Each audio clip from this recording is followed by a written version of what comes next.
Hello students, welcome back to my YouTube channel modern chemistry classes. One shot revision शुरू कर रहे हैं।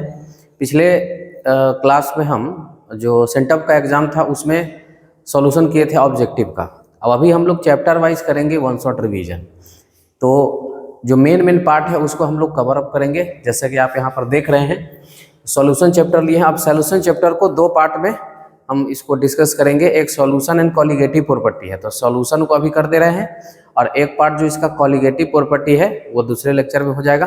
तो सॉल्यूशन एंड कॉलिगेटिव प्रॉपर्टीज, तो अभी हम सिर्फ सॉल्यूशन के बारे में पढ़ेंगे। देखिए क्या क्या इंपॉर्टेंट बात रहता है, और ये जो लेक्चर है वो बेसिकली जो बोर्ड एग्जाम से उसको दिमाग में रख करके किया गया है। होमोजीनियस मिक्सचर, देखिए homogeneous mixtures called solution. Homogeneous जो मिक्सचर होता है उसी को हम क्या बोलते हैं, सॉल्यूशन बोलते हैं। ठीक है, हेटेरोजीनियस को नहीं बोलेंगे।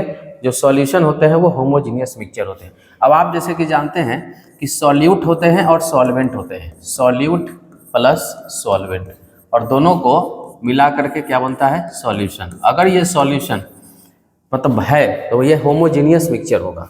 ये सॉल्यूशन क्या होगा, होमोजीनियस मिक्सचर।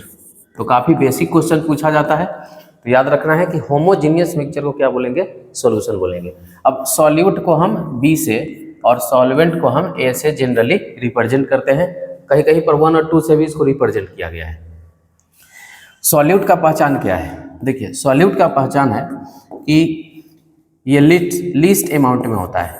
सॉल्यूट जो होता है वो लीस्ट अमाउंट में होता है, और जो सॉल्वेंट जो होता है ये एक्सेस अमाउंट में होता है, एक्सेस अमाउंट। सॉल्यूट जो होता है वो लीस्ट अमाउंट में होता है, और सॉल्वेंट जो होता है वो एक्सेस अमाउंट में होता है। तो सॉल्यूशन के कुछ टाइप्स भी होते हैं। सॉल्यूशन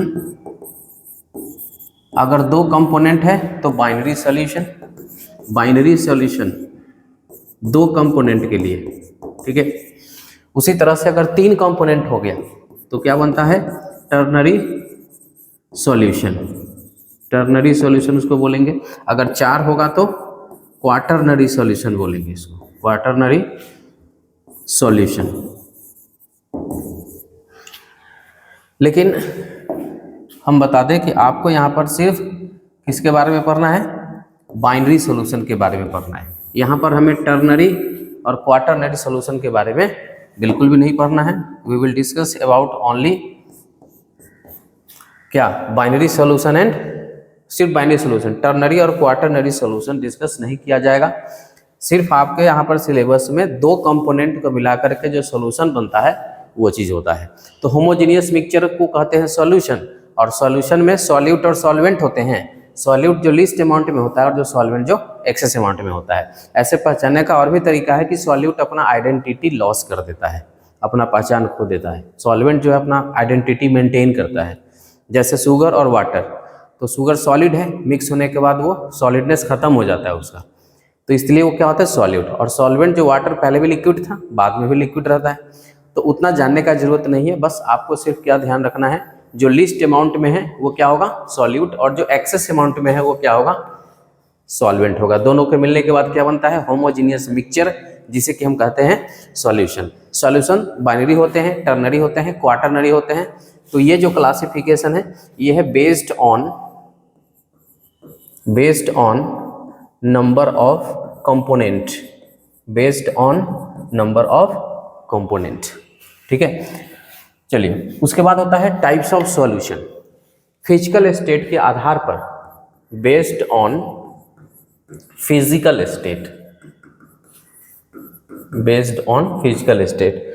तो फिजिकल स्टेट के आधार पर अगर हम बात करें तो सॉल्यूशन के 3 टाइप होते हैं, solid solution, liquid solution, gaseous solution. तो फिजिकल स्टेट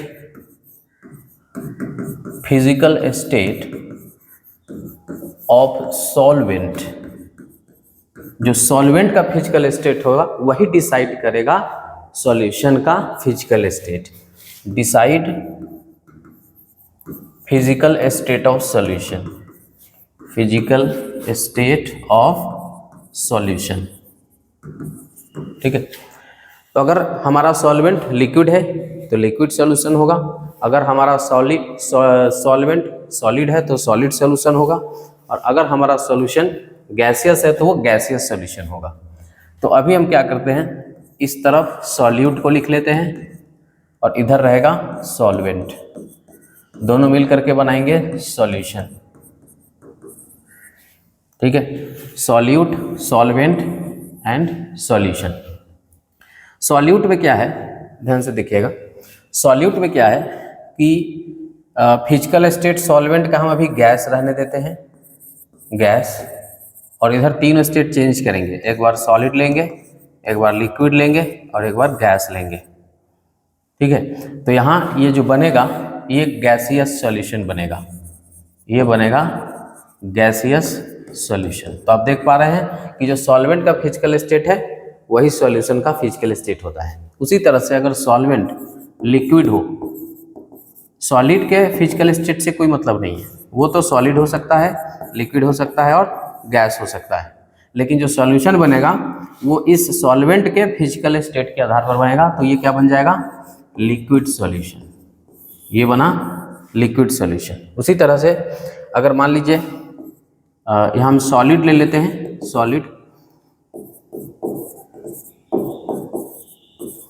और इधर फिर आ जाएगा सॉलिड, लिक्विड, गैस।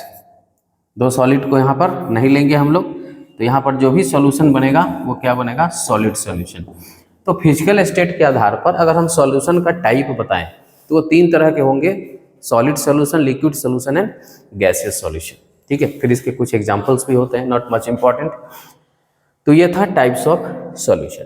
अगला होता है इसमें एक्सप्रेसिंग कॉन्सेंट्रेशन, मतलब कॉन्सेंट्रेशन को किस तरह से हम एक्सप्रेस करते हैं। देखिएगा ध्यान से, the fix amount of solute, मतलब सॉल्यूट बोल सकते हैं, फिक्स अमाउंट ऑफ सॉल्वेंट या सॉल्यूशन में डिसॉल्व कर देते हैं, कितना पानी में कितना चीनी डिसॉल्व करें, सीधा सीधा बात है। इसी को जब हम कहने का जो तरीका होता है उसी को हम क्या बोलते हैं, कॉन्सेंट्रेशन।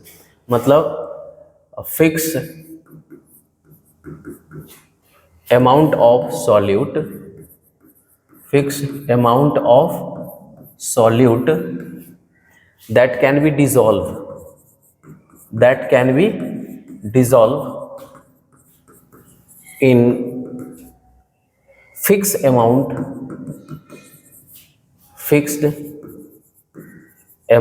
of solvent या solution। ठीक है,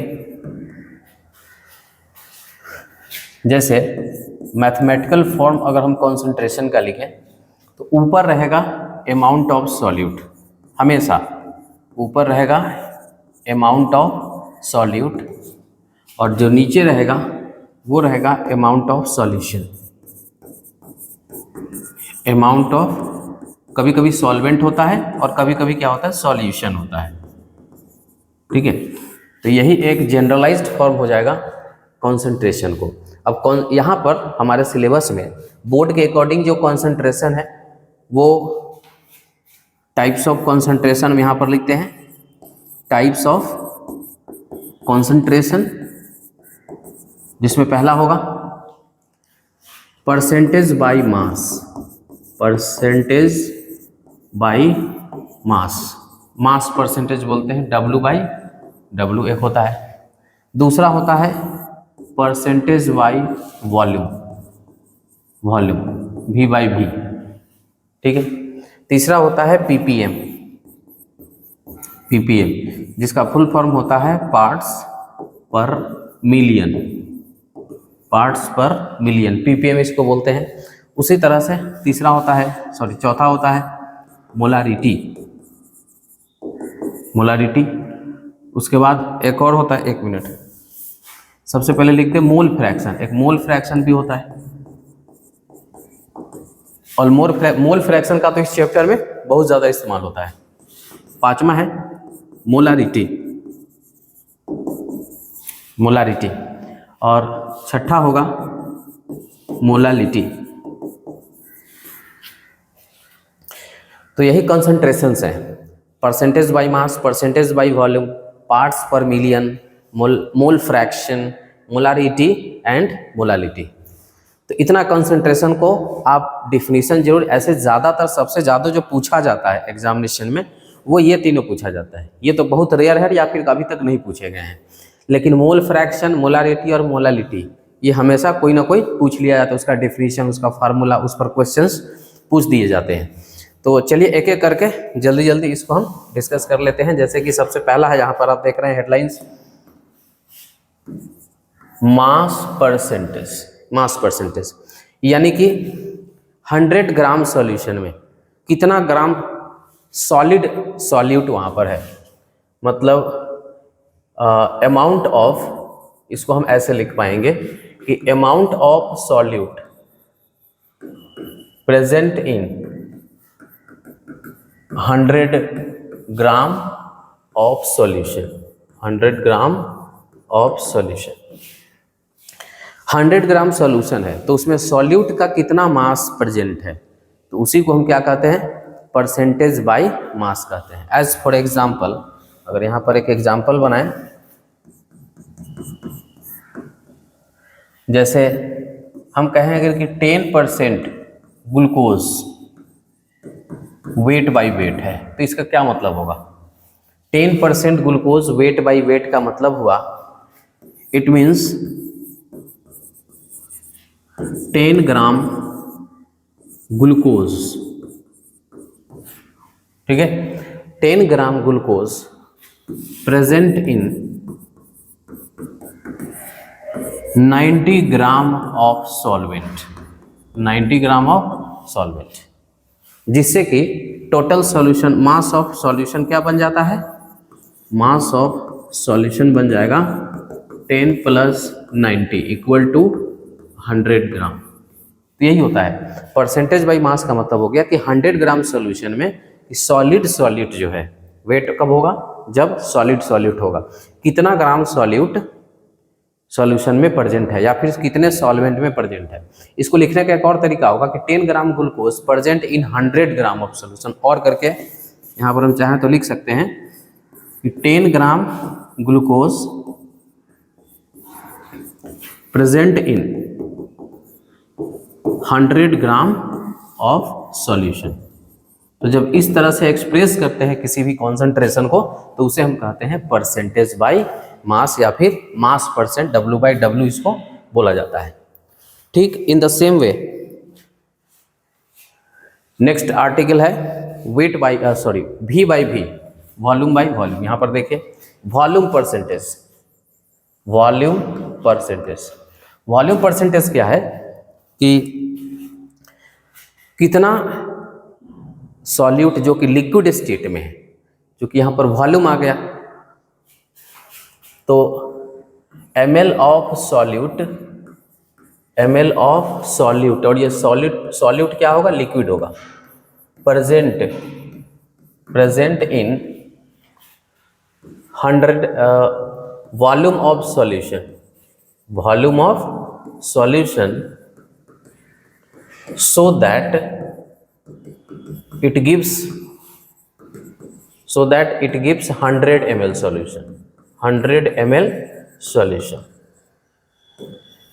जैसे सॉल्यूट का कितना ml है जो कि लिक्विड स्टेट में है, यहाँ पर अब सॉलिड नहीं लेना है, यहाँ पर लिक्विड लेना है कि 100 ml में सॉल्यूट कितना ml है, सॉल्वेंट कितना ml है। अगर मान लीजिए कि हम बात करते हैं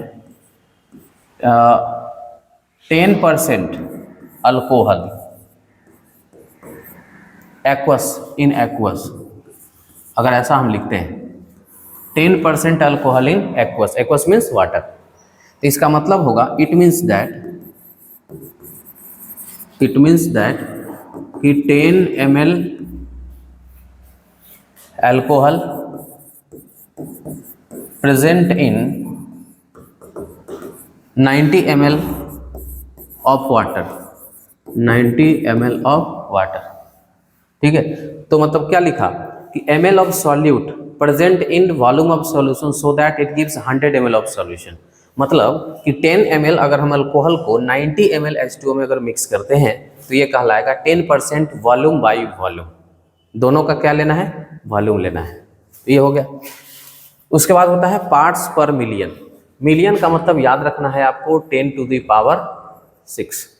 अगर हम पिछले स्लाइड में आते हैं, अगर इसका फार्मूला लिखते जाए तो छोटा छोटा फार्मूला भी आप इसमें डिफाइन कर सकते हैं। जैसे अगर 10% ग्लूकोज वेट बाय वेट, तो मास परसेंट क्या डिफाइन होगा?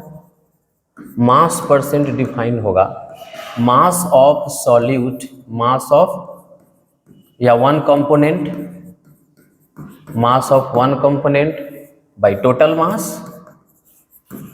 मास इनटू 100। अब चाहे तो ऐसे इसको डिफाइन कर सकते हैं। वॉल्यूम वाले में आते हैं, यहाँ पर फॉर्मूला हो जाएगा परसेंटेज वॉल्यूम का फॉर्मूला,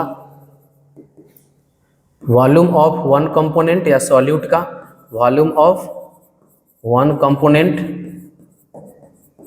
बाय टोटल मोल इनटू 100। तो ये हो गया परसेंटेज वॉल्यूम। ठीक है, तो फार्मूला भी आप चाहें तो यहाँ पर डिफाइन कर सकते हैं। अब जैसे यहाँ पर देखिए 10⁻⁶ क्या है? 6 है, तो 10⁻⁶ होता है मिलियन के लिए। ठीक है, तो एक 10⁻⁶ जैसे वहाँ पर परसेंटेज था तो आप मल्टीप्लाई करते थे 100 से। यहाँ ppm जब रहेगा तो आपको 10⁶ से मल्टीप्लाई करना है। वहाँ निकालते थे 100 में कितना है, यहाँ निकालते हैं 10⁻⁶ में कितना है। ठीक है, दैट इज मास ऑफ, इसको क्या डिफाइन करेंगे कि मास ऑफ वन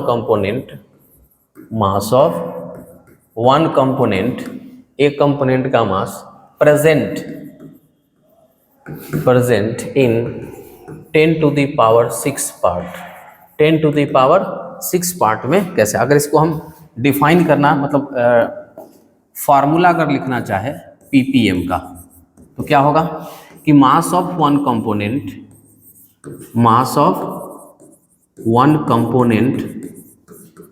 बाय टोटल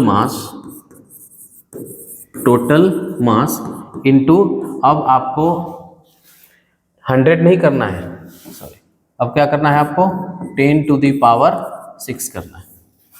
अब आपको क्या करना है 10⁶ करना है, तो ये वैल्यू दे देगा किसका? पार्ट्स पर मिलियन का। चलिए, उसके बाद अगला आर्टिकल है मोल फ्रैक्शन। ठीक है, मोल फ्रैक्शन क्या है? तो ये भी डिफाइन करता है कि जब आप किसी एक कंपोनेंट के मोल को टोटल मोल से डिवाइड कर देते हैं तो वो मोल फ्रैक्शन होता है। उसी तरह से मास फ्रैक्शन भी होता है। देखिए इसको एग्जाम में इसको डिफाइन करने के लिए भी पूछता है कि it is defined as the ratio of mole of one component by total mole.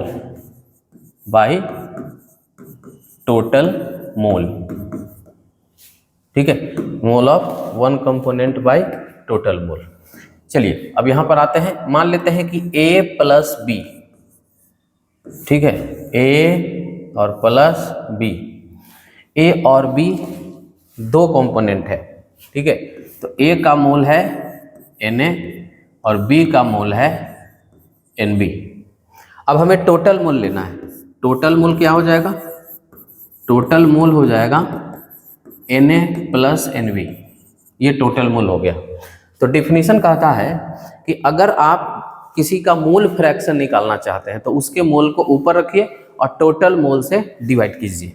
ठीक है, जैसे XA means mole fraction of A, mole fraction of A equal to क्या हो जाएगा?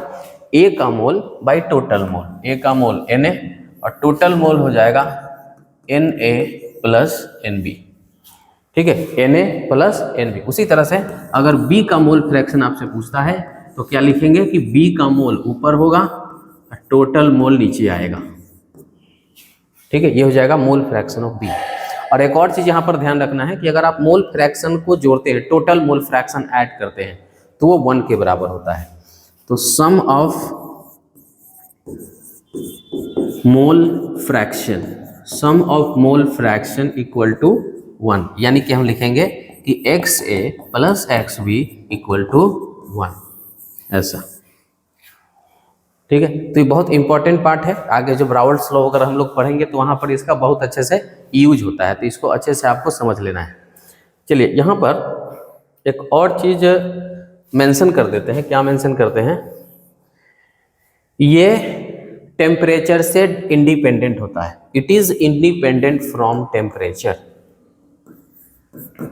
It is independent from temperature. ये temperature से independent, और इसको रटने का जरूरत नहीं है। एग्जाम में आता है कि कौन सा टर्म टेम्परेचर से इंडिपेंडेंट है, तो आपको करना बस इतना है कि उसमें ये चेक कीजिएगा कि उसमें वॉल्यूम है कि नहीं है। जिसमें वॉल्यूम होगा वो टेम्परेचर से डिपेंडेंट होगा, जिसमें वॉल्यूम नहीं होगा वो टेम्परेचर से इंडिपेंडेंट होगा। जैसे अभी मोल फ्रैक्शन में वॉल्यूम नहीं है तो ये टेम्परेचर से इंडिपेंडेंट होगा। अभी वेट बाई वेट देख रहे थे हम लोग, उसमें भी वॉल्यूम नहीं है तो वो भी टेम्परेचर से इंडिपेंडेंट है, बट वॉल्यूम परसेंट जो होगा वो टेम्परेचर पर डिपेंड करता है। ठीक है, तो ये था मोल फ्रैक्शन के बारे में। आगे आते हैं मोलारिटी। कॉन्सेंट्रेशन में एक टर्म आता है मोलारिटी, तो इसको डिफाइन करता है 1 लीटर सॉल्यूशन में, 1 लीटर सॉल्यूशन में जितने सॉल्यूट के मोल होंगे वही मोलारिटी होगा। It is defined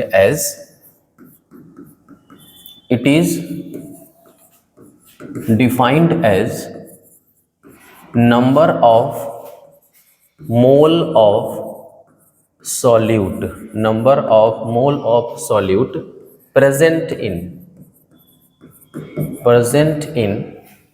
1 litre of solution, 1 litre of solution. ठीक है, 1 लीटर सॉल्यूशन में जितने सॉल्यूट के मोल होते हैं, और मोल का बहुत basic formula weight by formula wait, ये तो जानना ही होगा आपको, तो उसी को हम क्या बोलते हैं? मोलारिटी।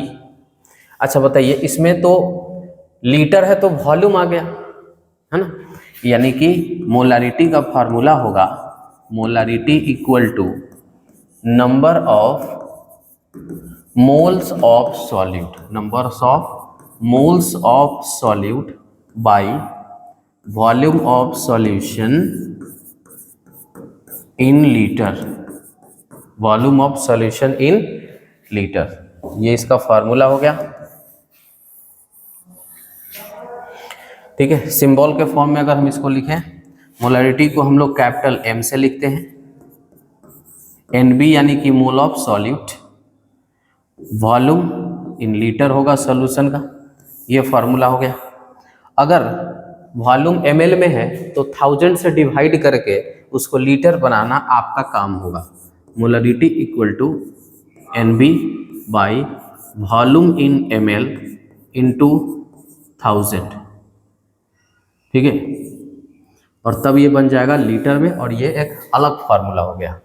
ठीक है, और ये टेम्परेचर से डिपेंड करेगा कि नहीं करेगा? टेम्परेचर पर डिपेंड करेगा, क्योंकि इसमें वॉल्यूम है।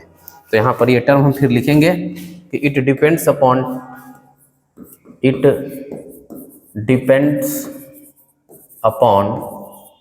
टेम्परेचर।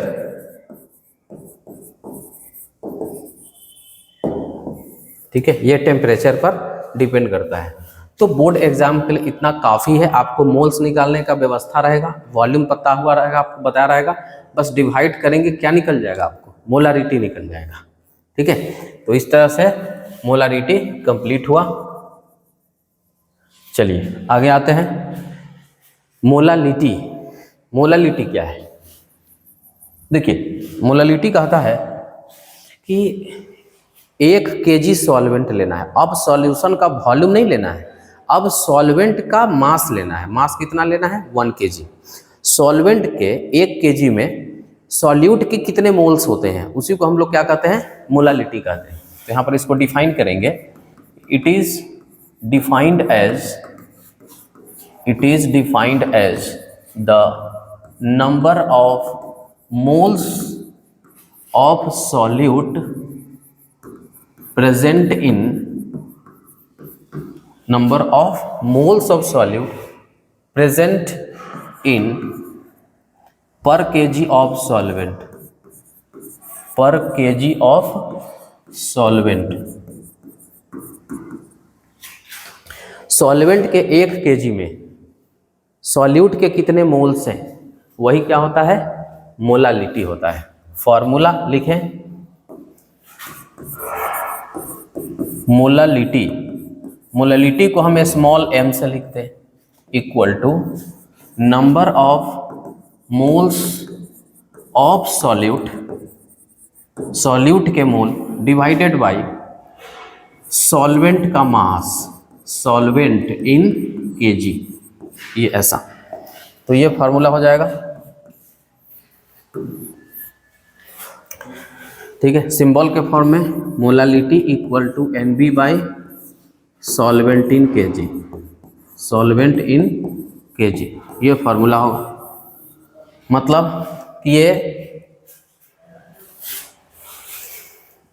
टेम्परेचर पर डिपेंड करेगा कि नहीं करेगा, नहीं करेगा, क्योंकि यहाँ पर वॉल्यूम नहीं है, यहाँ पर वॉल्यूम नहीं है। सो लिखेंगे कि it is independent from temperature. तो देखिएगा ऑब्जेक्टिव सेक्शन में क्वेश्चन पूछता है कि which of the following are independent from temperature या डिपेंडेंट फ्रॉम टेम्परेचर। तो आपको इस तरह के आंसर्स करने होंगे। चलिए आगे बढ़ते हैं। Solubility and Henry's law, solubility and Henry's law. पहले हम सॉल्युबिलिटी, एक लाइन का डेफिनेशन है, पहले इसको हम लोग क्लियर कर लें।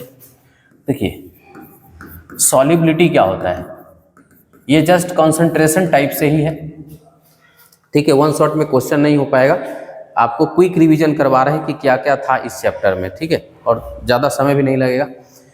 जैसे सॉल्युबिलिटी क्या होता है, फिक्स अमाउंट ऑफ सॉल्यूट, किसी भी सॉल्वेंट में जो डिसॉल्व होता है एट अ फिक्स्ड टेम्परेचर, तो हम उसी को क्या कहते हैं। एक चीज़ और यहाँ पर हम भूल रहे हैं, यूनिट थोड़ा सा बता दे चले, हमें याद आया कि यूनिट पूछा जाता है। मोल फ्रैक्शन यूनिट लेस होगा, याद रखिएगा, मोल फ्रैक्शन क्या होगा, यूनिट लेस, इसका कोई यूनिट नहीं होगा। वहीं अगर हम मोलारिटी की बात करें तो यहाँ इसका यूनिट नोट करिए आप लोग, मोल पर लीटर, मोल पर लीटर, या फिर इसको देखिएगा ऐसा लिखता है मोल लीटर इनवर्स, तो किसी भी तरीका से लिख सकते हैं आप इसको। उसके बाद मोलालिटी में आ जाइएगा तो मोल और केजी इनवर्स, मोल पर केजी, इस तरह से इसका यूनिट होता है। चलिए तो हम सॉल्युबिलिटी पर थे। सॉल्युबिलिटी डिफाइन होता है fix amount of solute that can be dissolve in a fixed amount of solvent and solution at given temperature, temperature change नहीं होना चाहिए। लिखेंगे कि fixed amount of solute that can be dissolve, that can be dissolved in fixed amount of solute, in fixed amount of solvent और solution, लेकिन temperature क्या रहना चाहिए, फिक्स रहना चाहिए, एट गिवन टेम्परेचर या फिक्स्ड टेम्परेचर, ठीक है। अगर हम इसको यूनिट में लें तो इसका यूनिट कई तरह से डिफाइन होगा। आप लिख सकते हैं ऊपर अमाउंट है और नीचे भी अमाउंट है, तो इसको अभी मोल पर लीटर के टर्म में आप लिख सकते हैं, या मोल पर केजी, ऐसा यूनिट आप इसमें लगा सकते हैं। तो सॉल्युबिलिटी का ये डिफिनेशन हो गया। अब हम जब सॉल्युबिलिटी को डिफाइन किए हैं तो सॉल्युबिलिटी कई तरह के होंगे। हम यहाँ पर सॉल्यूट और सॉल्वेंट को लेकर के अगर बात करें सॉलिड लिक्विड फिजिकल स्टेट में, तो हम सिर्फ लिक्विड सोल्यूशन की बात करेंगे जिसमें सॉल्वेंट लिक्विड होगा। हमें सॉलिड सोल्यूशन बात नहीं करना है, हमें गैसियस सॉल्यूशन बात नहीं करना है, हमें ये बात करना है सिर्फ लिक्विड सॉल्यूशन, ठीक है। यहाँ पर हम लिखते हैं कि hair we will discuss about liquid solution. और आपको पता है लिक्विड सॉल्यूशन तीन तरह का होता है, solid plus liquid, liquid plus liquid, gas plus liquid. इतना चीज हमें स्टडी करना है। सॉलिड लिक्विड का सॉल्यूशन, लिक्विड लिक्विड का सॉल्यूशन, गैस लिक्विड का सॉल्यूशन। ठीक है, तो अगर हम इसके सॉल्युबिलिटी की बात करें तो सॉलिड लिक्विड में डिसॉल्व हो रहा है। अब कौन डिसॉल्व होगा या नहीं होगा, तो लाइक डिसॉल्व लाइक, पोलर है तो पोलर में डिसॉल्व होगा। लिक्विड का भी वही सिचुएशन होगा। ठीक है, जैसे सोडियम क्लोराइड की बात करें तो वो वाटर में डिसॉल्व हो जाता है, लेकिन कैम्फर अगर उसको हम लिक्विड H2O में डिसॉल्व करें तो वो नहीं होता है। लेकिन कैम्फर को अगर हम बेंजीन में अगर डिसॉल्व करें तो वो डिसॉल्व होता है, लेकिन बेंजीन में अगर NaCl को आप डालेंगे तो वो डिसॉल्व नहीं होगा। तो वो उसके पोलैरिटी पर डिपेंड करता है कि कौन डिसॉल्व होगा कौन डिसॉल्व नहीं होगा। तो यहाँ पर मेन आर्टिकल जो हमारा रहेगा हेनरीज लॉ। अब हेनरी लॉ सॉल्युबिलिटी तो हो गया, हेनरी लॉ किस में आता है, जब गैस लिक्विड में डिसॉल्व करता है, गैस डिसॉल्व इन लिक्विड। ठीक है, जब गैस लिक्विड में डिसॉल्व होता है उसके लिए हेनरीज लॉ आए हैं। तो अब हेनरीज लॉ हम लोग डिस्कस कर लेते हैं। हेनरीज लॉ में क्या होता है, ये आया है solubility of gas in liquid के लिए। ये अक्सर एग्जाम में भी पूछा जाता है। इट इज फॉर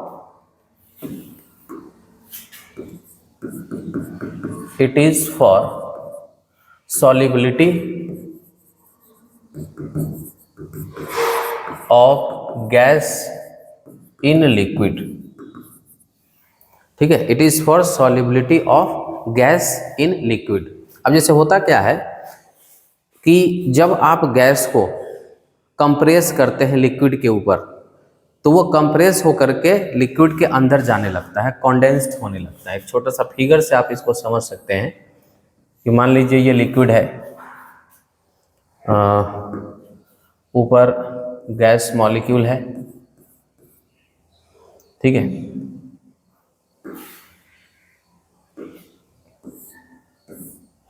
यहाँ पर एक पिस्टन लगा हुआ है जिसे हम कंप्रेस करेंगे उससे। ये पिस्टन लगा हुआ है, जैसे ही हम पिस्टन को ऊपर से दबाएंगे क्या होगा कि दबाव पड़ेगा गैस मॉलिक्यूल पर। तो जो गैस मॉलिक्यूल ऊपर है वो लिक्विड के अंदर आना शुरू कर देगा, जो गैस मॉलिक्यूल है वो लिक्विड के अंदर आना शुरू कर देगा।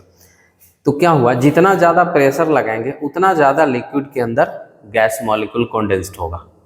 ठीक है, तो यही कहता है हेनरी लॉ कि the mole fraction of gas dissolve in liquid is directly proportional to partial pressure applied over liquid surface. Partial pressure नहीं, प्रेशर अप्लाइड ओवर, क्योंकि पार्शियल प्रेशर तो जब मिक्सचर होता है वहां पर होता है।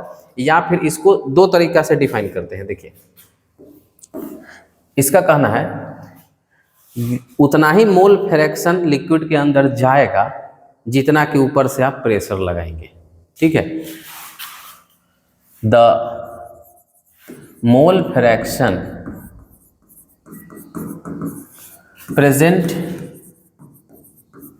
in liquid is directly proportional to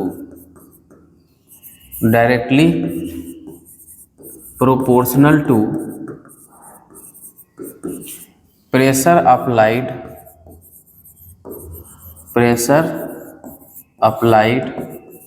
over liquid surface।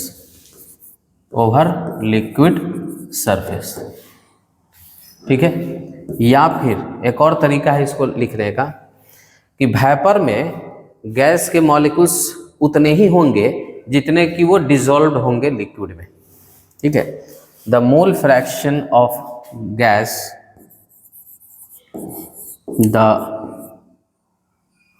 या फिर पहले हम इसी का डायरेक्ट एक ही डिफिनेशन आप याद रखिए, फिर बहुत ज़्यादा हो जाएगा। पार्शियल प्रेशर नहीं, pressure over liquid surface directly proportional to mole fraction of gas in liquid.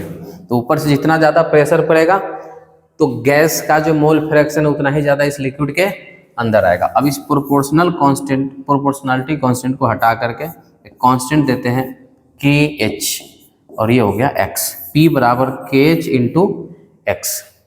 अब यहाँ पर ध्यान रखना है कि KH depends upon temperature, KH depends upon temperature. अब देखिएगा हेनरी लॉ हो गया, तो आपको शॉर्ट क्वेश्चन में हेनरी लॉ पूछता है, वो आप लिख दीजिएगा। उसके बाद आपको इसके बारे में पूछेगा कि KH के वैल्यू से सॉल्युबिलिटी का क्या रिलेशन है, ठीक है। अब KH किस चीज़ पर डिपेंड करता है, KH जो है किस चीज़ पर डिपेंड करता है, KH डिपेंड करता है टेम्परेचर पर, ठीक है। तो अगर टेम्परेचर बढ़ेगा तो KH भी बढ़ेगा, KH यानी कि हेनरी कांस्टेंट। KH का मतलब क्या हो गया, हेनरी कांस्टेंट। बात समझ में आया? KH का मतलब है हेनरी कांस्टेंट। तो हेनरी कांस्टेंट किस पर डिपेंड करेगा, टेम्परेचर पर डिपेंड करेगा। और टेम्परेचर अगर बढ़ा तो सॉल्युबिलिटी घटेगा। अगर टेम्परेचर को आप बढ़ाते हैं तो गैस वेपराइज कर जाएगा, लिक्विड के अंदर नहीं रहेगा। तो जो गैस का जो सॉल्युबिलिटी है, सॉल्युबिलिटी वो क्या करेगा, डिक्रीज करेगा। तो टेम्परेचर बढ़ा कि सॉल्युबिलिटी ऑफ गैस घट जाएगा। जैसे कोल्ड ड्रिंक में CO2 गैस को बहुत ठंडे ताप पर कंप्रेस कर दिया जाता है, तभी वो उसके अंदर एग्जिस्ट करता है। अगर हाई टेम्परेचर पर कोई चाहे कि गैस को उसके अंदर डाले तो पॉसिबल नहीं है, ठीक है। तो टेम्परेचर बढ़ा कि सॉल्युबिलिटी घटा। अब यहाँ से आप कोरिलेट कीजिए, temperature Henry constant, temperature solubility. तो हेनरी कांस्टेंट और सॉल्युबिलिटी में क्या रिलेशन आएगा, उल्टा, यानी कि higher the KH value, higher the KH value lower will be solubility, lower will be solubility, ठीक है। KH वैल्यू अगर बढ़ाएंगे तो सॉल्युबिलिटी घटेगा। तो ये था हेनरीज लॉ। फिर आपको एग्जाम में पूछता है application of Henry's law, application of Henry's law, Henry law का एप्लीकेशन बताइए या लिखिए। तो हेनरी लॉ का काफ़ी सारा एप्लीकेशन देखने को मिलता है।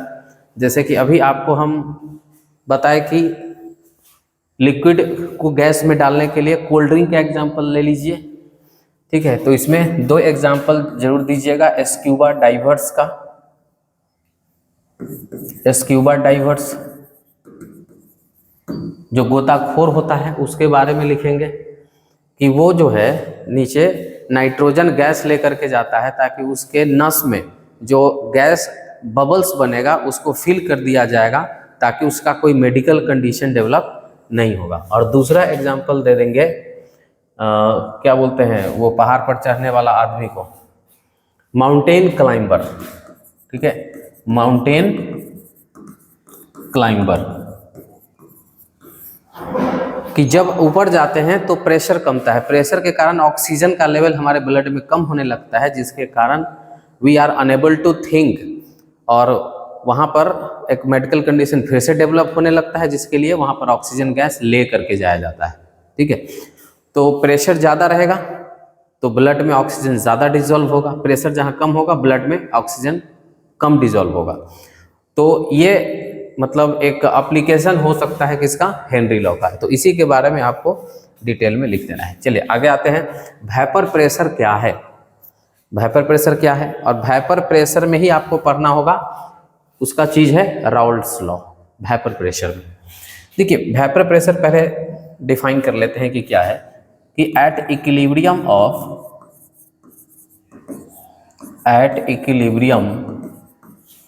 ऑफ वेपराइजेशन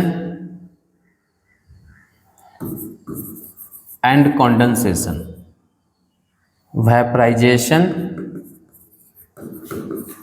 एंड कंडेंसेशन, ठीक है। वेपराइजेशन और कंडेंसेशन का जब इक्विलिब्रियम होता है, the pressure applied by the pressure applied by vapour molecules on liquid surface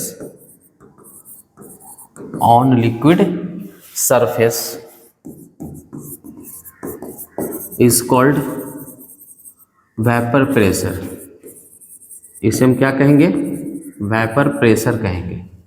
यानी आप एक लिक्विड को गर्म कीजिए और उसको ढक दीजिए, ढक करके गर्म करेंगे तो वेपराइज होगा, बाहर स्पेस खुला नहीं मिलने के कारण वो वापस कंडेंसेशन करने लगेगा।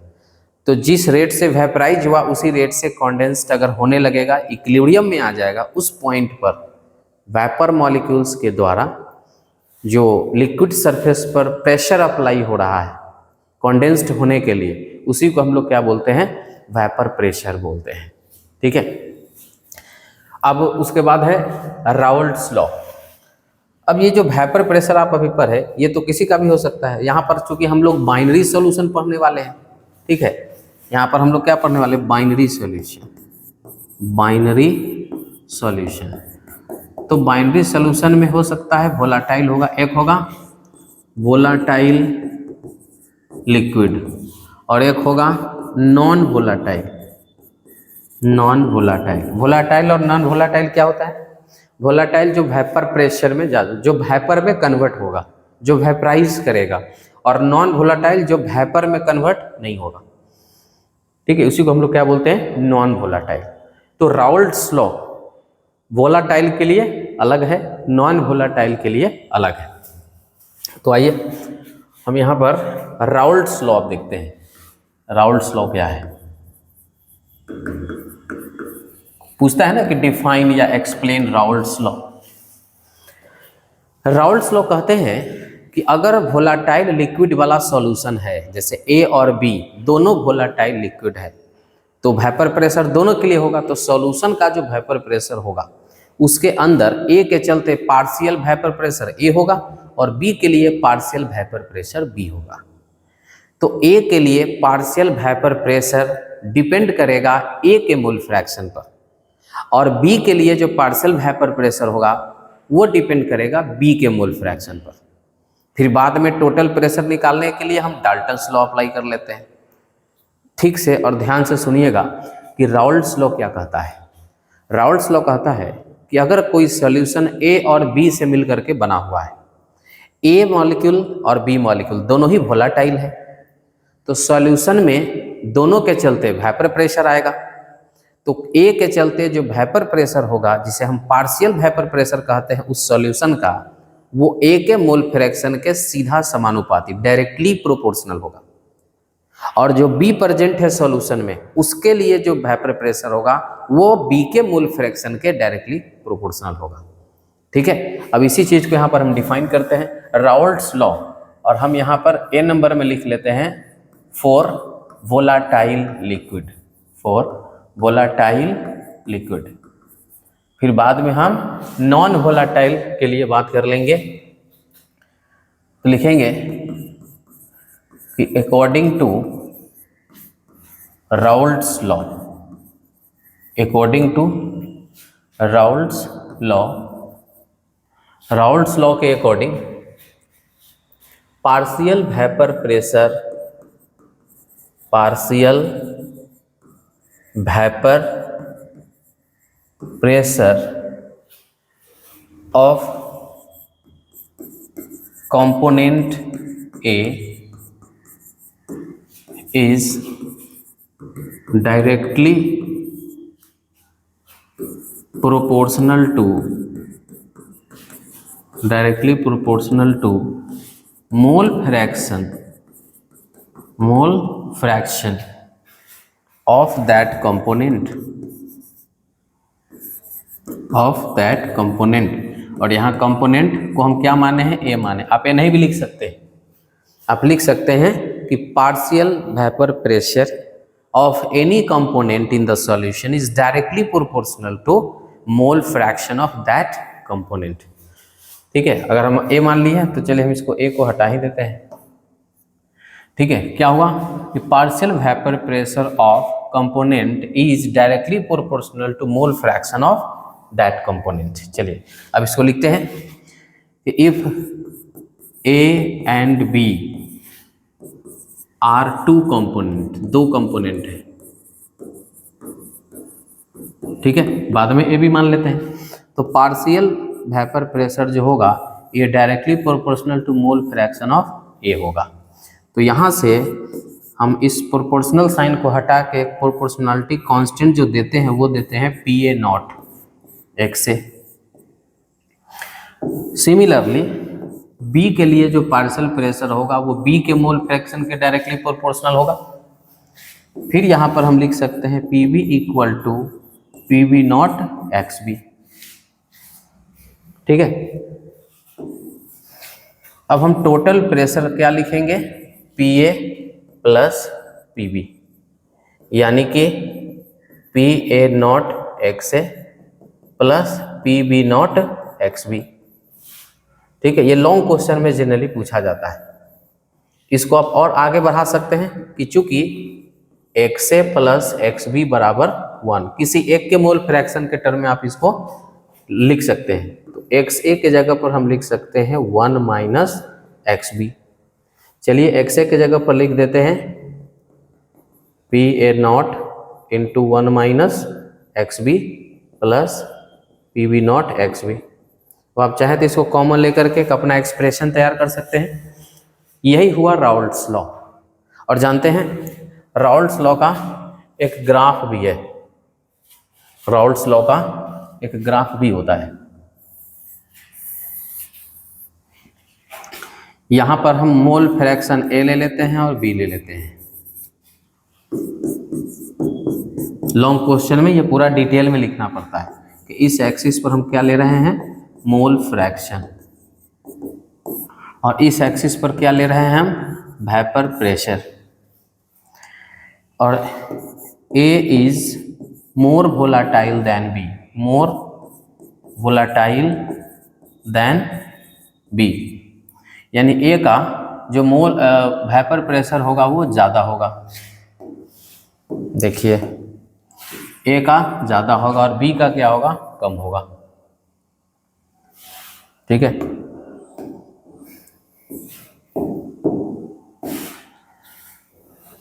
तो ये इस तरह से होगा।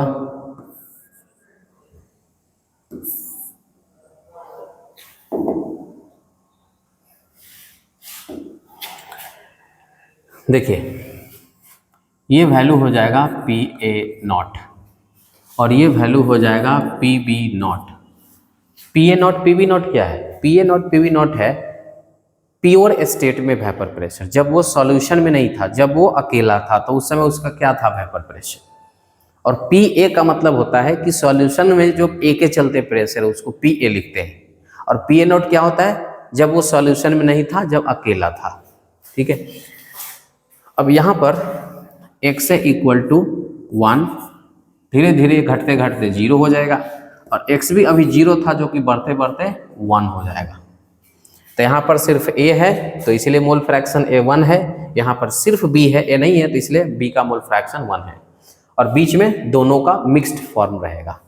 तो ये जो ग्राफ आप देख रहे हैं, ये ग्राफ सॉल्यूशन का ग्राफ है, ये ग्राफ है सॉल्यूशन का, जिसे हम लिखते हैं P A plus P B. और ये जो आप देख रहे हैं ग्राफ, ये पी बी का ग्राफ है। अभी 0 है पी, धीरे धीरे मोल फ्रैक्शन इसका बढ़ते जा रहा है, प्रेशर भी बढ़ते जाएगा।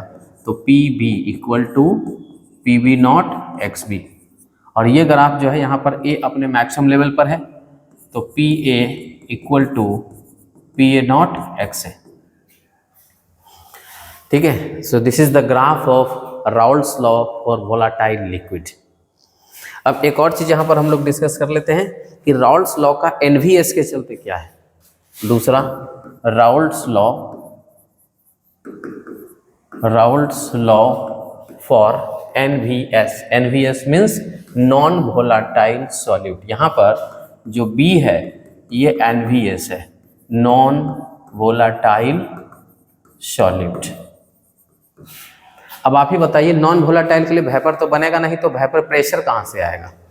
तो यानी कि इस केस में जो सॉल्यूशन का जो वेपर प्रेशर होगा वो PA के इक्वल हो जाएगा। और आप जानते हैं PA बराबर क्या होता है, PA नॉट XA। तो PS इक्वल टू भी क्या हो जाएगा, PA नॉट XA। ठीक है, तो ये राउल्ट्स लॉ हो गया नॉन वोलेटाइल सॉल्यूट के लिए। चलिए, तो ये तो हो गया कंप्लीट राउल्ट्स लॉ। अगर एग्जाम में आता है तो आपको इसी तरह से डिस्कस करना है। रिवाइज हो गया होगा आप लोग को।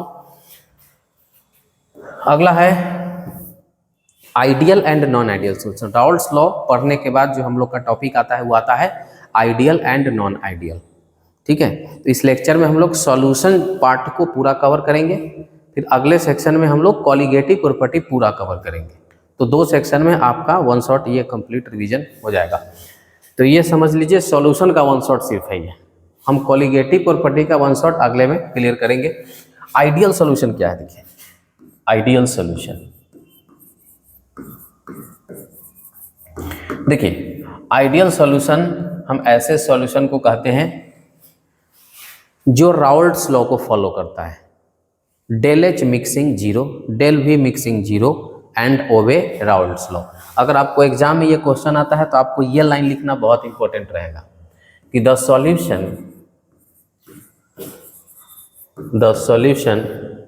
Which del H mix 0, comma देके फिर लिखेंगे del V mix 0 and obey Raoult's law, and obey Raoult's law.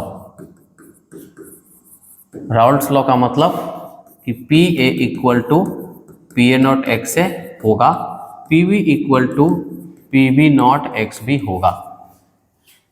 ठीक है, आइडियल सॉल्यूशन। अब इसी में अगर आपको नॉन आइडियल सॉल्यूशन देखना हो, हाँ पहले हम इसका एग्जांपल यहाँ पर क्लियर करें। एग्जांपल, आइडियल सॉल्यूशन में सॉल्यूट के बीच में जो मॉलिक्यूलर इंट्रैक्शन होता है, A इंट्रैक्शन, A और A के बीच में जो इंट्रैक्शन है, फिर B और B के बीच में जो इंट्रैक्शन है मॉलिक्यूलर इंट्रैक्शन, ठीक है, वो इक्वल होता है AB इंट्रैक्शन के, AB इंट्रैक्शन। ठीक है, तो ये लिखे नहीं लिखे उतना इंपॉर्टेंट नहीं है, बट ये जो सामने लिखा हुआ है ये जो कॉपी चेक करेगा आपको ये उसको दिखना चाहिए। तो इसे, क्योंकि ये इसका सबसे मेन पार्ट होता है। डेल H मिक्सिंग का मतलब होता है कि जब आप सॉल्यूशन को मिक्स कर रहे हैं तो उसमें हीट में कोई चेंजिंग नहीं होना चाहिए, वो चीज़ गर्म या ठंडा नहीं होना चाहिए। फिर अगर आप वॉल्यूम में कोई चेंजिंग नहीं देख पाएँ, जैसे कि 5 लीटर 10 लीटर होना चाहिए, उसमें 9 या फिर 11 नहीं होना चाहिए, और राउल्ट्स लॉ को तो फॉलो करेगा ही। ऐसे सोल्यूशन को आइडियल सॉल्यूशन हम बोलते हैं। एग्जांपल्स के लिए क्या है कि सेम थिंग होता है, कॉमन फैक्टर होता है दोनों में, कॉमन थिंग्स आपको दिखेंगे इन देयर एग्जांपल्स। बाद में हम एग्जांपल्स पर भी एक बार सबको लेकर के करेंगे। जैसे अगर हम यहाँ पर क्लोरोबेंजीन लेते हैं और ब्रोमोबेंजीन लेते हैं तो इसमें कॉमन चीज क्या है, बेंजीन इसमें कॉमन चीज है। ठीक है, अगर हम methyl bromide plus methyl iodide ले लें तो इसमें मिथाइल क्या है, कॉमन चीज है। तो आइडेंटिकल में क्या होता है, जब एक पार्ट आइडेंटिकल होंगे तो उसके मिक्सचर्स जो होते हैं वो आइडियल सॉल्यूशन की एग्जांपल बनते हैं। ठीक है, चलिए अब आ जाते हैं non ideal solution. Non ideal solution यानी कि एक ऐसा सॉल्यूशन जिसका डेल H मिक्सिंग 0 नहीं होगा, यानी कि मिक्स करने पर या तो वो ठंडा हो जाएगा या फिर गर्म हो जाएगा। डेल V मिक्सिंग 0 नहीं होगा, यानी कि उसको जब हम मिक्स करेंगे तो वो रिएक्ट कर लेता है, या तो वो कम हो जाता है या तो वो ज़्यादा हो जाता है, इक्वल नहीं रहता है। तो वो राउल्ट्स लॉ को भी फॉलो नहीं करता है। तो यहाँ पर क्या लिखेंगे इसका डेफिनेशन कि the solution which del H mix not equal to 0 यह सबसे इंपॉर्टेंट पार्ट रहता है किसी भी डिफिनेशन के लिए। Del V mix not equal to 0 and do not obey Raoult's law. Do not obey Raoult's law. अब राउल्ट्स लॉ को फॉलो नहीं कर रहा है, इसका क्या मतलब कि P A not equal to P A not X A, P B not equal to P B not X B, ये राउल्ट्स लॉ को फॉलो नहीं कर रहा है। तो ऐसे सोल्यूशन को हम क्या बोलते हैं? नॉन आइडियल सॉल्यूशन कहते हैं। अब नॉन आइडियल सॉल्यूशन फिर दो प्रकार के होंगे। नॉन आइडियल सॉल्यूशन दो तरह के होंगे। कहने का मतलब कि जीरो नहीं है तो क्या है? अगर जीरो नहीं है तो या तो प्लस में होता होगा या फिर माइनस में होता होगा। जीरो नहीं है तो प्लस में होता होगा या फिर माइनस में होता होगा। अगर प्लस में जाएगा तो पॉजिटिव, माइनस में जाएगा तो निगेटिव। तो यहाँ आएगा दो केस कि non ideal with positive deviation, non ideal with positive deviation. फिर एक आएगा non ideal with negative deviation. ठीक है, non ideal with positive deviation, non ideal with negative deviation. तो इस तरह से हमारा नॉन आइडियल सॉल्यूशन दो तरह से बन जाता है। There are two types of non ideal solution. तो पॉजिटिव डेविएशन में क्या होता है कि del H mixing greater than 0, del V mixing greater than 0 and जो पी ए है वो बड़ा हो जाता है राउल्ट्स लॉ से। ठीक है, P A greater than P A not X है या P B greater than P B not X B, ये बी है। तो ये हो गया क्या? Non ideal solution with positive deviation. वैसे ही non ideal solution with negative deviation में क्या होगा कि इसका जो डेल एच मिक्सिंग होगा वो लेस देन 0। अब 0 से छोटा होगा तो माइनस में चला जाएगा। उसी तरह से डेल भी मिक्सिंग क्या होगा? लेस देन 0 हो जाएगा। और जो पी ए होगा वो less than P A not X है और जो पी बी होगा वो less than P B not X B होगा। यानी ये निगेटिव वाला पार्ट हो गया और ये पॉजिटिव वाला पार्ट हो गया। ठीक है, तो नॉन आइडियल सॉल्यूशन क्या है? ऐसा सॉल्यूशन जिसका डेल एच मिक्सिंग 0 नहीं है, डेल भी मिक्सिंग 0 नहीं है, राउल्ट्स लॉ को फॉलो नहीं कर रहा है। इसका मतलब कि नॉन आइडियल सॉल्यूशन जब 0 नहीं दिखा रहा है मतलब वो या तो पॉजिटिव दिखा रहा है या फिर नेगेटिव दिखा रहा है। दैट्स व्हाई वी से कि non ideal solution has two types, non ideal solution with positive deviation and non ideal solution with negative deviation.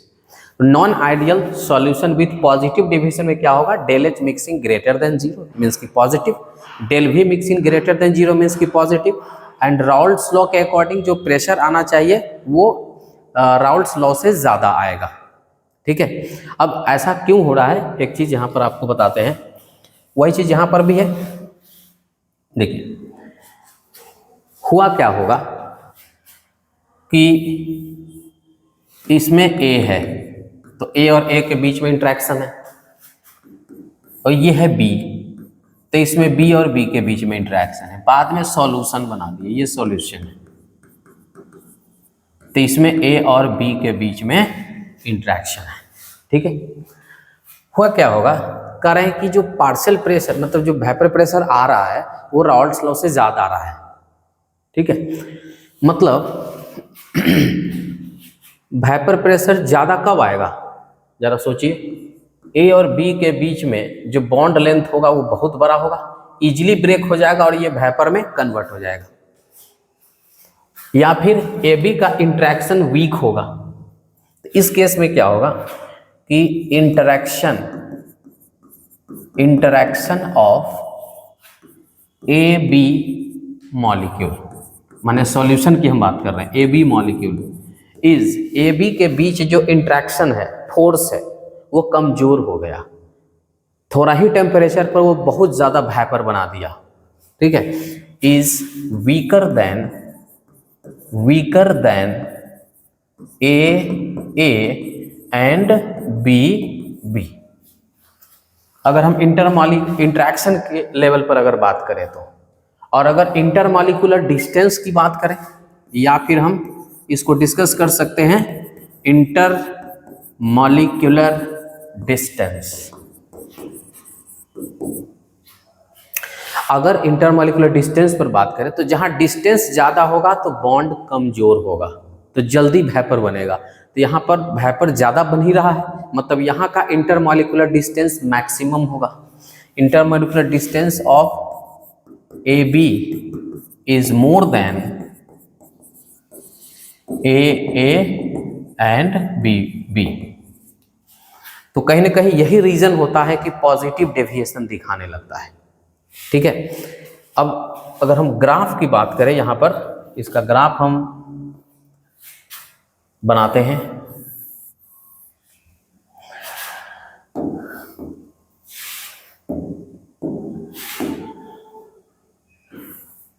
ये ग्राफ आइडियल सॉल्यूशन का है जो पढ़ चुके हैं हम लोग। और अब जो ग्राफ हम बनाने जा रहे हैं ये पॉजिटिव डेविएशन का है। ग्राफ के ऊपर से ऐसे पास करेगा, पॉजिटिव डेविएशन। ये ग्राफ आइडियल के ग्राफ से ऊपर की तरफ से अगर ग्राफ पास करने लगे, और ये चीज़ तो हम पहले से भी बता रखे हैं कि यहाँ पर x से एक्स भी, ये 1 ये 0, और यहाँ पर x 0 हो जाता है, x भी 1 हो जाता है। ठीक है, यहाँ पर p b है, यहाँ पर p a है, p a not p b not. तो ये ग्राफ है, इस एक्सिस पर हम लोग वेपर प्रेशर देख रहे हैं और इस एक्सिस पर हम लोग मोल फ्रैक्शन देख रहे हैं। ये graph non ideal solution with positive deviation को लेकर के, उसी तरह से एक graph non ideal solution with negative deviation लेकर के होगा। तो अगर हम नेगेटिव डेविएशन वाला को डिस्कस करें तो नेगेटिव डेविएशन में क्या हुआ होगा, a और a है, फिर यहाँ पर b और b है, बाद में सॉल्यूशन बन गया होगा a और b में, यानी कि इसका वेपर प्रेशर कम हो रहा है। कम क्यों हो रहा है कि इंट्रैक्शन ऑफ ए बी, यहाँ पर हम लिखेंगे कि interaction of A B is stronger than, ज्यादा स्ट्रॉन्ग है, जल्दी वेपर नहीं बन पा रहा है। स्ट्रॉन्ग इतना हो गया कि बहुत हाई टेम्परेचर चाहिए तब जाके ये वेपर में कन्वर्ट होगा।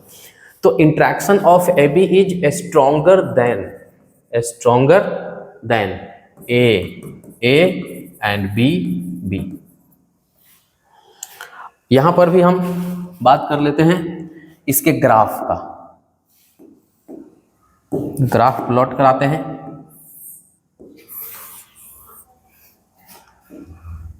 ये ग्राफ आइडियल का है।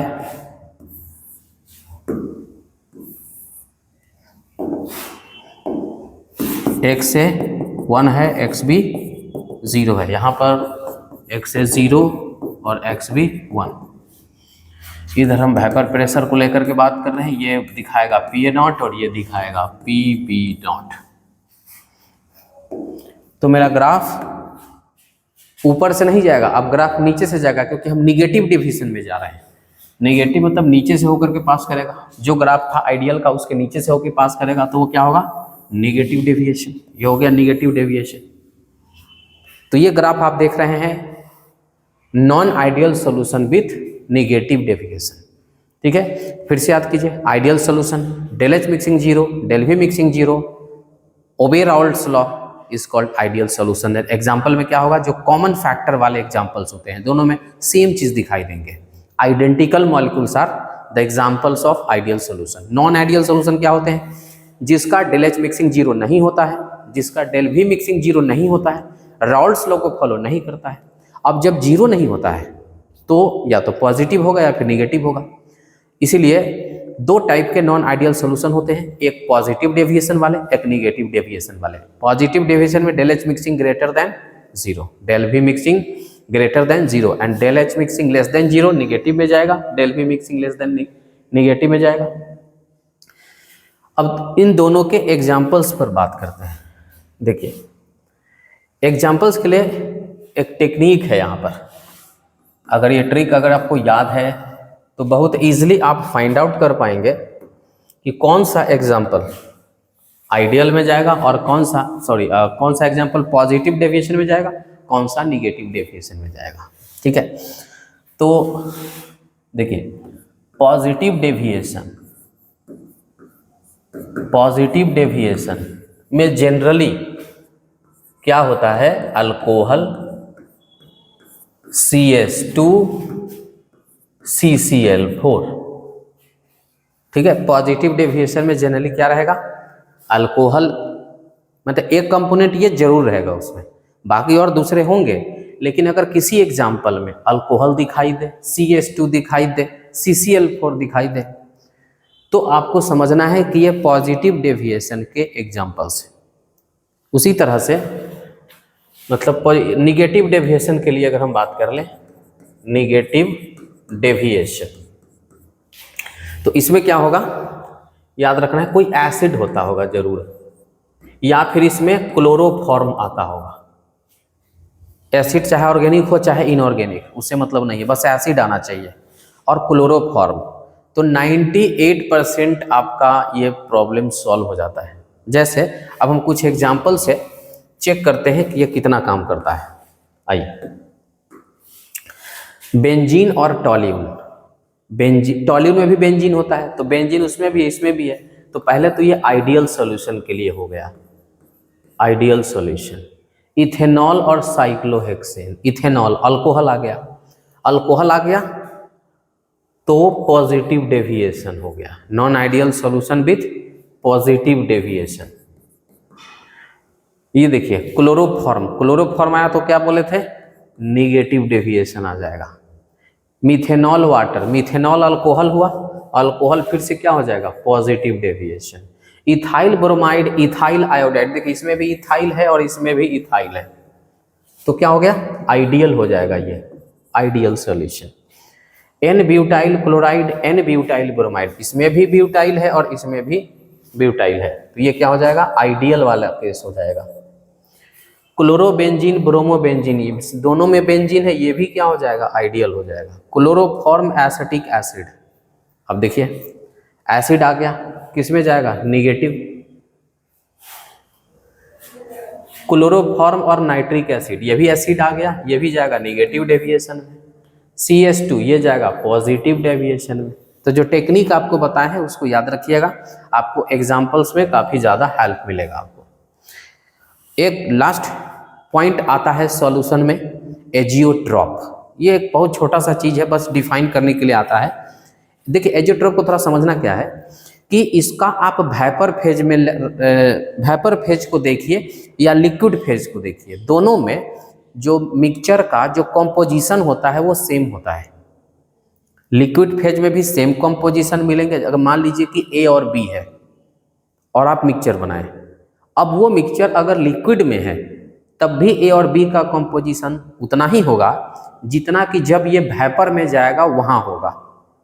तो वेपर में जैसे कई सॉल्यूशन ऐसे होते हैं कि वेपर के कॉम्पोजिशंस, मिलावट अलग हो जाते हैं और लिक्विड के अलग हो जाते हैं, तो वो एजियोट्रॉप नहीं। एजियोट्रॉप मिक्सचर एक बड़ा ही खास तरह का होमोजीनियस मिक्सचर है जिसमें कि कंपोनेंट्स के जो कंपोजिशंस होते हैं वो आइडेंटिकल होते हैं in both phase, due to which, जिसके कारण आप दोनों को सेपरेट नहीं कर पाएंगे।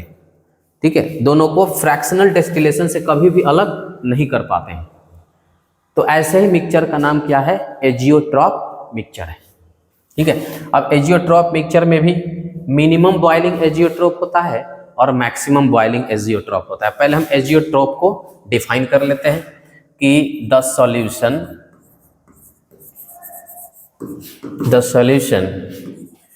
which composition of components are same in liquid as well as gaseous, या फिर वेपर लिख देते हैं, वेपर फेज। ठीक है, दूसरा बात इसका क्या है कि हम इसको फ्रैक्शनल डिस्टिलेशन से अलग नहीं कर पाते हैं। क्यों क्योंकि इसका कांस्टेंट बॉइलिंग पॉइंट होता है। ए और बी दोनों सेम ताप पर, सेम टेम्परेचर पर बॉयल होता है। तो फ्रैक्शनल डिस्टिलेशन तो तब न लगाते जब दोनों का बॉइलिंग पॉइंट अलग अलग होता, एक वेपराइज करता, एक उसमें बच जाता, दोनों अलग हो जाता। लेकिन यहाँ तो उसका जो कांस्टेंट बॉइलिंग पॉइंट होता है, तो ये भी बात इसमें लिखेंगे कि it boiled at constant temperature, boil at constant temperature, मतलब कांस्टेंट बॉइलिंग पॉइंट होता है इसका, जिसके कारण हम यहां लिख देते हैं कि it can not be separated, their component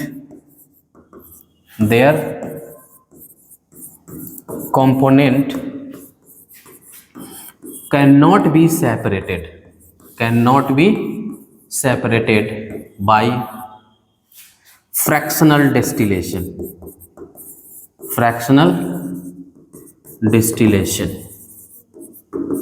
इसके कंपोनेंट को हम अलग नहीं कर सकते क्योंकि इसका बॉइलिंग पॉइंट कांस्टेंट होता है। तो फ्रैक्शनल डिस्टिलेशन से इसको हम सेपरेट नहीं कर पाते हैं। सच टाइप्स ऑफ सॉल्यूशन और mixture is called azeotrope mixture. ठीक है, अब इसमें एजियोट्रॉप मिक्सचर में देखिए दो टाइप के एजियोट्रॉप मिक्सचर होंगे।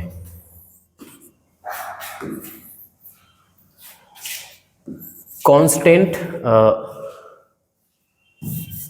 Minimum boiling azeotrope, minimum boiling azeotrope, और एक होता है maximum boiling azeotrope, maximum boiling azeotrope. देखिए मिनिमम बॉइलिंग पॉइंट, जिसका बॉइलिंग पॉइंट कम होगा उसका वेपर प्रेशर ज़्यादा होगा।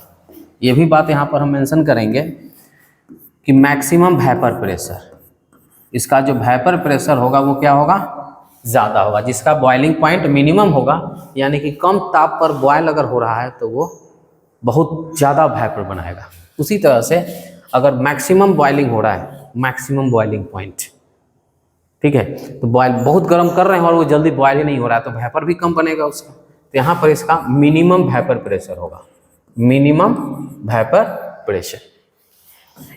ठीक है, इसको आप ग्राफ से डिस्कस कर सकते हैं कि ये देखिए इसके सामने में ऐसे लाएंगे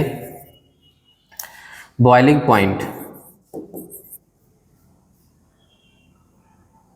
सॉरी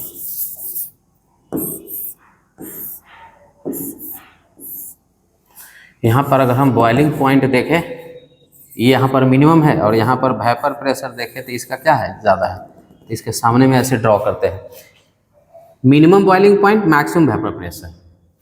ठीक है, और यहाँ पर ठीक इसका उल्टा ड्रॉ करते हैं। ऐसे ग्राफ का कोई मतलब यहाँ है नहीं, बस यही याद रखिएगा दो टाइप के एजियोट्रॉप मिक्सचर होते हैं, minimum boiling azeotrope, maximum boiling azeotrope. Minimum boiling azeotrope में मैक्सिमम वेपर प्रेशर आएगा और मैक्सिमम बॉइलिंग एजियोट्रॉप में मिनिमम वेपर प्रेशर आएगा।